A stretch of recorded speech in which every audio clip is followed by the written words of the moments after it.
Seba Sisabika, Seba Baude, Wena, Abali Wano, Nyabu Honorable Minister of State,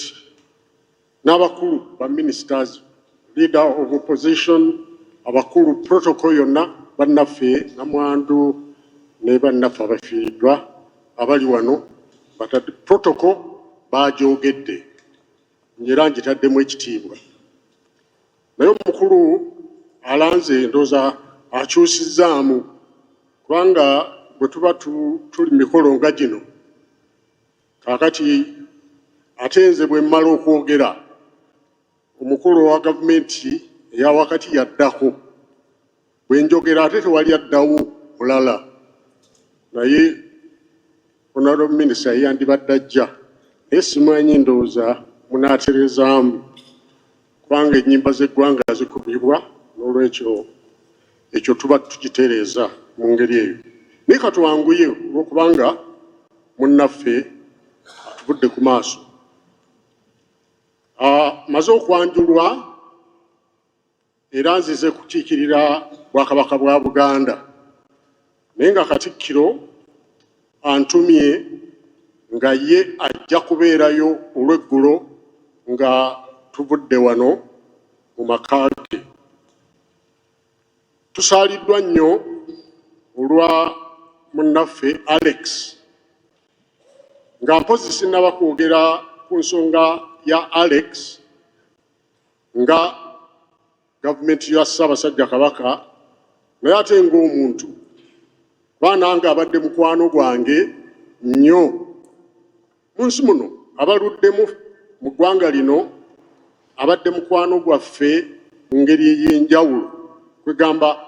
abakulu n'abato lwanze musinga emyaka naye bwe tubadde tusisinkana nga twogera kumpi nga ab'emyaka egimu era bw'atyo bw'abadde era n'okusanyuka n'okwagala n'ekisa era twebaza nnyo bannaffe bakatemba abannakatemba kubanga ekintu kino bakikola baleeta emikwano n'okwagala ekintu ekisaanidde okubeera mu ggwanga lyaffe kakati nga ndeeta okusaasira okuva mu Bwakabaka bwa Buganda tusaasidde nnyo bannamwandu abaana n'abooluganda bonna naye nga twagala okwebaza bannaffe ababaddewo bannakatemba banne kuba bakoze omulimu munene nnyo okuva munnaffe lwe yawummula ate twagala okwebazaamu ak'ensuso ne gavumenti nyabo nakulabye ku TV ng'oyogera jjo twebaza kubanga okumuwa munnaffe official burial twabadde tukyewuunya netugaa nti omuntu akoledde eggwanga lino lyonna bw'ati ne watabaayo kintu kivuddeyo n'olwekyo mwakoze bulungi nnyo twebaza nnyo ensonga eyo twagala okwebaza Ssebodiini ekkanisa okukkiriza okuleeta muganda waffe ono wano kubanga ekitiibwa kino ebintu bino si byangu omuntu ng'akoze mu ggwanga ebintu ebifaanana bwe biti naye n'abulawo bubuzi mu kiseera kye eky'oluvannyuma kyandibadde kibeera kibi nnyo naye twebaza administration y'e Mengo Namirembe Cathedral ekoze enteekateeka eno n'etukkiriza bana ekintu kya muwendo nnyo ebitiibwa tubiweera abantu abalala nga bali bweru naye bwe tumuleeta munnaffe ne tumusiibula mu nkola eno tuba tukoze bulungi n'olwekyo twagala okukubiriza ennyo bannaffe abasigadde mu nsiike eno munnaffe mwabadde okukuuma ekitiibwa n'amaanyi n'entambuza ey'omulimu gwabaddeko kubanga omulimu mugazi nnyo ogwa art gwabaddemu Katemba mugazi nnyo ayigiriza ate n'asomesa abantu abasigadde bonna tusaba famire yonna bannaffe abaana bonna abasigaddewo mukwate empisa eza taata wammwe naddala okwagala mubeere n'emikwano ate nga tubasaba nti taata wammwe ng'amaze okugenda muleme kufuna kirowoozo kya kutandika kweyawulayawula. N'olwekyo mubeere nga musigadde bumu, mukole ebyo ebibasaanidde era musobole okutwala mu maaso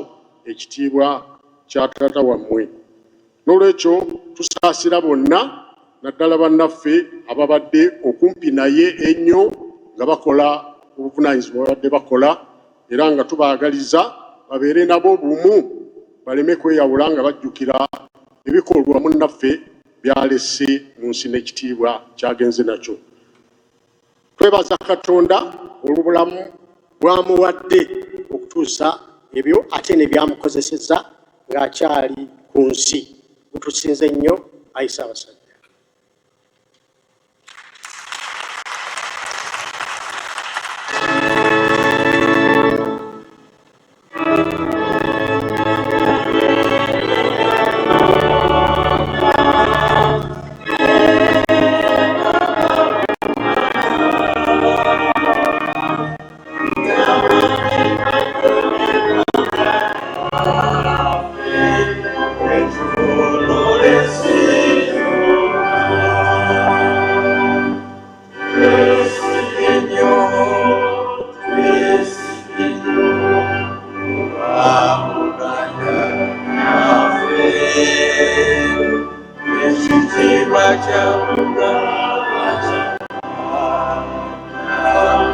Amen.